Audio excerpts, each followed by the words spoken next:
जब आप भगवान की शरण में बांसुरी की तरह समर्पित हो जाएंगे तो सदैव कृष्ण के हाथों में ही विराजमान रहेंगे। और जैसे ब्रजवासियों की रक्षा मेरे भगवान ने की गोवर्धन उठा करके, एक बार जो भगवान की शरण में आ जाएगा, मैं ये नहीं कहती कि भगवान के शरण में आओगे भक्ति करोगे तो दुख नहीं आएगा, इस भ्रम में बिल्कुल मत रहना कि हम भजन करेंगे भक्ति करेंगे तो दुख नहीं आएगा, सुख ही सुख होगा। दुख तो आएगा भैया, क्यों? भक्तों के जीवन में ना तो ज्यादा ही दुख आता है, नास्तिकों के जीवन में फिर भी कम होता है, पर जो भगत होते हैं उनके जीवन में थोड़ा ज्यादा ही दुख होता है। वरना आप इतिहास उठा के देख लो, जितने भी भक्त हुए ना, ध्रुव जी, प्रहलाद जी, मीराबाई, सूरदास जी, तुलसीदास जी, कितनी कठिनाइयां उनके जीवन में आई महाराज। जो परम लाडले भगवान के होते हैं उनके जीवन में बहुत दुख आता है। लेकिन ध्यान रखना, भक्त जब बन जाओगे ना तो जीवन में दुख आएगा, ऐसा नहीं कि दुख नहीं आएगा, बड़े सुखी रहोगे, नहीं। हम लोग तो कथा गाते हैं ना, हम लोगों को भी समस्या आती है, हम लोगों को भी संघर्ष करना पड़ता है, हम लोग भी दुखी होते हैं, बीमार पड़ते हैं, सब कुछ होता है। ऐसा नहीं कि भजन करोगे तो कोई बीमारी नहीं होगी, भजन करोगे तो दुख नहीं आएगा, आएगा।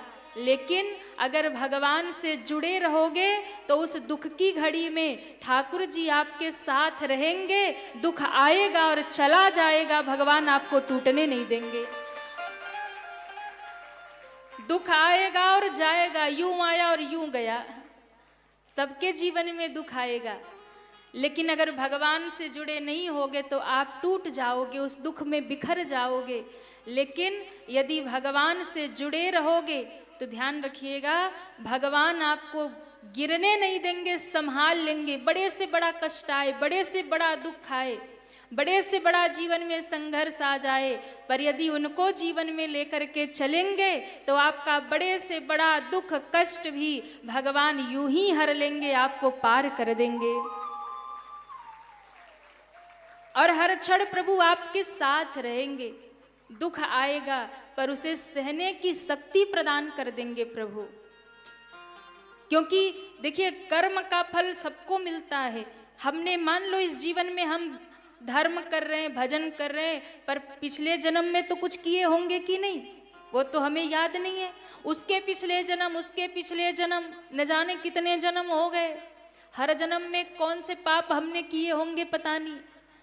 तो भैया हिसाब तो देना पड़ता है, लेकिन उसके साथ साथ अगर भगवान को पकड़ लिया तो आपके ऊपर आने वाले संकट को प्रभु, वो तो आएगा जो कर्म का फल है, वो तो भोगना पड़ेगा, लेकिन उस कष्ट में आपके साथ कृष्ण खड़े होंगे, राम जी खड़े होंगे, भोलेनाथ खड़े होंगे और आपको दुखों से बाहर निकाल देंगे।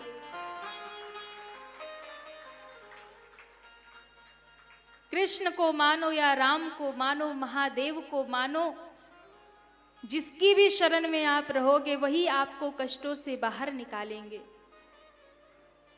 तो भगवान ने ब्रजवासियों की रक्षा की, इंद्र से गोवर्धन उठाकर ग्वाल बालों की इच्छा को देखते हुए भगवान ने एक बार उन्हें बैकुंठ का दर्शन करवाया। इसके बाद में कथा आती है, भगवान ने गोपियों के संग में महारास किया। भगवान ने रास रचाया गोपियों के संग में। गोपियां भगवान को अपने पति भाव में प्रेम करती हैं, क्योंकि गोपियां जानती हैं कि संसार में भले ही हम जुड़े हैं, संसार में भले ही पति से बंधे हैं, पर हम सबके जगतपति तो ठाकुर जी ही हैं महाराज। जगतपति तो भगवान ही हैं, वो तो परम पति हैं, सबके मालिक तो वही है। सृष्टि में जितने भी जीव हैं उन सबके मालिक मेरे भगवान हैं। गोपियां भगवान से प्रेम करती हैं, और ये गोपियां कोई साधारण है भी नहीं, गोपियां ऋषि मुनि है। इन्होंने बहुत तप किया है, तब भगवान इन्हें प्राप्त हुए। और गोपियां माँ कात्यायनी का जब पूजन करती हैं तो भगवान कृष्ण को पति के रूप में मांगती हैं कि भगवान कृष्ण हमें पति के रूप में प्राप्त हों। तो उन गोपियों की तपस्या को भगवान ने पूर्ण किया, उनके साथ में महारास किया। लेकिन उसके पहले भगवान ने गोपियों की बड़ी परीक्षा ली महाराज। भगवान शरद पूर्णिमा की जब रात्रि आती है तो भगवान कदम्ब के नीचे विराजमान हो गए और कदम्ब के नीचे विराजमान हो करके भगवान ने अपनी मधुर मधुर बांसुरी की तान छेड़ी। भगवान ने सुंदर बांसुरी बजाना शुरू किया। कहते जब बांसुरी बजी, बांसुरी संदेश वाहक है, गोपियों तक भगवान की बात पहुंचाती है बांसुरी। जैसे भगवान ने बांसुरी बजाई, उस बांसुरी की आवाज हर एक गोपी को सुनाई पड़ी। हर एक गोपी के कान में बांसुरी की आवाज आई, हर एक गोपी को भगवान का संदेश मिला। सब गोपियों को लगा भगवान हमें पुकार रहे हैं। और कहते हैं जब कृष्ण की बांसुरी बजी, त्रैलोक में लोग भगवान कृष्ण की बांसुरी सुनकर के मोहित हो गए, भगवान की ओर खींचने लगे। गोपियां तो बावरी हो गई।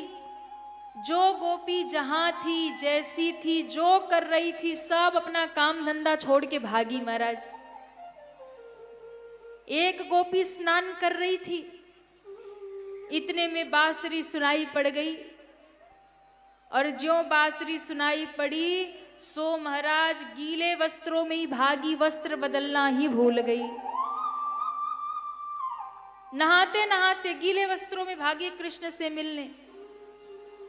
एक गोपी श्रृंगार कर रही थी। कहते हैं उसी समय भगवान की बांसुरी सुनाई पड़ी। ज्यों भगवान की बांसुरी सुनी तो महाराज श्रृंगार भी उल्टा पुल्टा कर लिया उसने। जो आंखों में लगाने वाला था वो होठों पे लगाया, जो होठों पे लगाना था वो आंखों में लगाया, जो पाँव में पहनना था वो गले में पहन लिया, जो गले में पहनना था वो पाँव में पहन लिया, जो कान में पहनना था वो नाक में पहना, जो नाक में पहना था वो कान में पहना। ऐसी सुध भूली गोपियां कि शरीर का ध्यान ही नहीं रहा, उल्टे पुल्टे वस्त्र पहन लिए महाराज। और विचित्र श्रृंगार करके गोपी दौड़ी भगवान से मिलने। एक गोपी गौशाला में गाय का दूध निकाल रही थी। भगवान की बांसुरी सुनी, सोई महाराज वही बाल्टी फेंकी और भागी भगवान से मिलने। एक गोपी अपने पति को भोजन करा रही थी। पति ने कहा, अरे भाग्यवान, आज दाल में नमक थोड़ा कम लग रहा है, थोड़ा नमक ले आ। गोपी नमक लेने गई, इतने में कन्हैया की बांसुरी कानों में पड़ गई। और ज्यों कानों में बांसुरी कन्हैया की पड़ी, कहते हैं नमक की जगह शक्कर उठाया, दाल में डाला और भागी भगवान से मिलने। अनेकानेक रूप से जो जहां थी, जैसी थी, जो कर रही थी, सब छोड़ छोड़ के भागी। एक गोपी को तो उसकी सास ने और पति ने कमरे में बंद कर दिया, बोले हम जाने नहीं देंगे तुम्हें। जब देखो बांसुरी सुनती है, दौड़ जाती है कृष्ण से मिलने, आज नहीं जाने देंगे तुझे। कहते हैं उस गोपी को ऐसा विरह हुआ, भगवान की याद ऐसी आई कि महाराज वो गोपी कृष्ण मिलन की आस में उसने अपने शरीर को त्याग दिया और सूक्ष्म शरीर लेकर के भगवान से मिलने पहुंच गई। उस विरह में उसने अपना शरीर छोड़ दिया, अपने शरीर का त्याग कर दिया। पर कृष्ण की बांसुरी सुनकर आज कोई गोपी रुकी नहीं महाराज। कोई शरीर से पहुंची तो कोई अदृश्य रूप से बिना शरीर के पहुंची, पर हर गोपी पहुंची। ऐसी मधुर बांसुरी मेरे भगवान ने बजाई, तीनों भुवन में छाई। देवता दौड़े, ऋषि मुनि सब दौड़े, नारद जी वीणा लेकर दौड़े, महादेव दौड़े, सब दौड़े। इतनी मधुर बांसुरी, सब मोहित हो गई। ऐसी भगवान की बांसुरी है। आप सोचिए, दुनिया में जब आप संगीत सुनते हैं ना, दुनिया के गाने बजाने वाले संगीतज्ञ जब बजाते हैं, गाते हैं, तो आप कितने मंत्रमुग्ध हो जाते हैं। लेकिन जब स्वयं जगत पिता परमात्मा ही बांसुरी बजाने बैठ जाए तो वो कितना मधुर होगा। दुनिया की मधुर ध्वनियों को सुनकर के हम मग्न हो जाते हैं, भाव विभोर हो जाते हैं, आनंद में डूब जाते हैं। जब स्वयं कृष्ण बांसुरी बजाते होंगे तो उस बांसुरी का महाराज आनंद क्या होता होगा, ये तो कोई गोपी ही बता सकती है। हाँ? श्याम तेरी बंसी बजे धीरे धीरे, श्याम तेरी बंसी बजे धीरे धीरे, श्याम तेरी बंसी बजे धीरे धीरे, श्याम तेरी बंसी बजे धीरे धीरे, बजे धीरे धीरे यमुना के तीरे, धीरे धीरे हाँ यमुना के तीरे, बजे धीरे धीरे हाँ यमुना के तीरे, धीरे धीरे हाँ यमुना के तीरे। कान्हा तेरी मुरली श्री राधे। बजे धीरे धीरे, कान्हा तेरी मुरली बजे धीरे धीरे, कान्हा तेरी मुरली बजे धीरे धीरे, कान्हा तेरी मुरली बजे धीरे धीरे। श्री राधे। जय जय।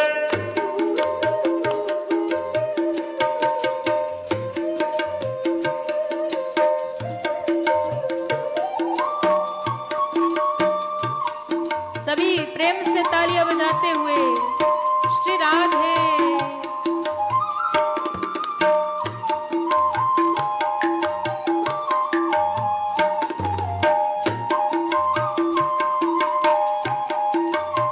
जय हो।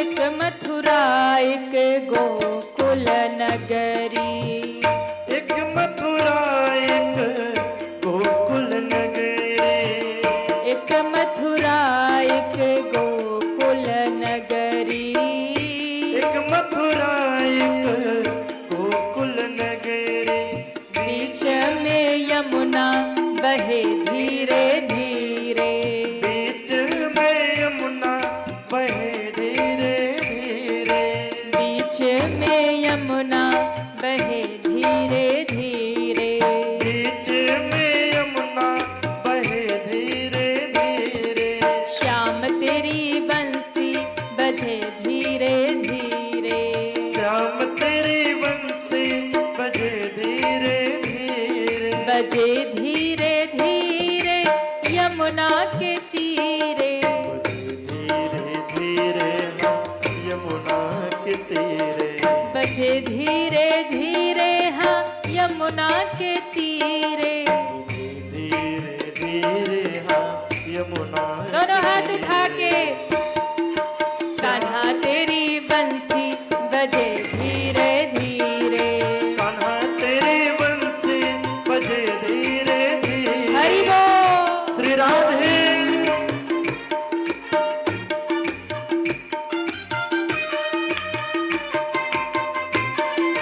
डाली पे झूला पड़ो है, कदम की डाल पे झूला पड़ो है, कदम की डाली पे झूला पड़ो है, कदम की डाल पे झूला पड़ो है, राधा और मोहन झूले धीरे धीरे, राधा और मोहन झूले धीरे धीरे, कान्हा तेरी मुरली बजे धीरे धीरे, कान्हा तेरी मुरली बजे धीरे धीरे, हम सब आए तेरी शरण में, हम सब आए तेरी शरण में, हम सब आए तेरी शरण में, हम सब आए तेरी शरण में, हमको भी दर्शन मिले धीरे धीरे, हमको भी दर्शन मिले धीरे धीरे, किसको किसको दर्शन चाहिए उठाइए पूरे हाथ। शाम तेरी बंसी बजे धीरे धीरे, श्याम तेरी बंसी बजे धीरे धीरे, बजे धीरे धीरे यमुना के तीरे, धीरे धीरे हाँ यमुना के तीरे, कान्हा तेरी बंसी बजे धीरे धीरे, कान्हा तेरी बंसी बजे धीरे धीरे, कान्हा तेरी बंसी बजे धीरे धीरे, कान्हा तेरी बंसी बजे धीरे धीरे, श्याम तेरी बंसी बजे धीरे धीरे, श्याम तेरी बंसी बजे धीरे धीरे, हमको भी दर्शन मिले धीरे धीरे, हमको भी दर्शन मिले धीरे धीरे, कान्हा तेरी मुरली बजे धीरे धीरे, बजे धीरे धीरे, बजे धीरे धीरे, बजे धीरे धीरे। कहाँ बज रही बंसी? बजे धीरे धीरे, कान्हा तेरी मुरली, श्याम तेरी बंसी। भगवान की ऐसी बांसुरी बजी, सब गोपियां दौड़कर आई। भगवान ने पहले गोपियों की परीक्षा की, अरे तुम सब क्यों आई? अपना घर छोड़कर, परिवार छोड़कर, अपने पति अपने बच्चों को छोड़कर क्यों यहाँ आई?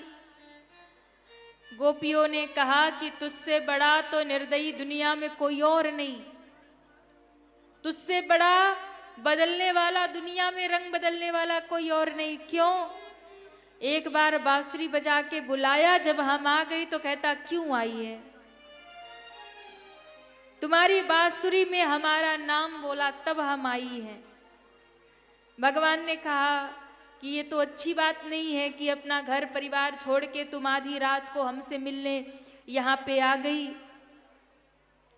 तब गोपियों ने भगवान को समझाया कि प्रभु, ये संसार, ये दुनिया, ये तो केवल एक समय के लिए हमें मिला है।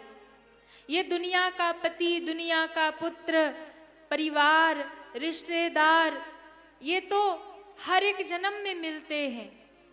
पर प्रभु, इन सबके सार तत्व तो आप ही हैं। हम तो आप ही से निकले हैं और आप ही में समा जाएंगे। हमारी तो बस यही कहानी है। भगवान ने गोपियों का चित्त परम पवित्र देखा और महारास भगवान ने प्रारंभ किया और सुंदर गोपियों के संग में भगवान रास रचाते हैं। एक बार अभिमान हुआ गोपियों को, भगवान अंतर ध्यान हुए तो गोपियां रो करके भगवान को पुकारती हैं और ऐसा प्रेम बढ़ा कि हर एक गोपी अपने आप को कृष्ण समझने लगी और कृष्ण समझ करके लीला करने लगी। हर गोपी अपने आप को कृष्ण समझती है। कोई कहती है मैंने गोवर्धन उठा लिया, सब इसके नीचे आ जाओ। कोई कहने लगी मैंने पूतना को मार दिया, कोई कह रही मैंने बकासुर को मार दिया। ऐसी स्थिति गोपियों को हो गई। जब हर गोपी अपने आप को कृष्ण समझने लगी, तब भगवान कृष्ण उनके मध्य में प्रकट हो गए। बोलिए रास बिहारी भगवान की जय हो। तब भगवान गोपियों के बीच में प्रकट होते हैं, गोपियों को अपना सुंदर दर्शन देते हैं और अब गोपियों को कहते हैं अब तुम्हारे भीतर सच्चा प्रेम जाग गया। क्यों? सच्चा भक्त वही है कि जो भगवान से जुड़े तो अपना मैं यानी अभिमान मिटा करके केवल प्रभु का हो जाए, वही सच्चा भक्त होता है।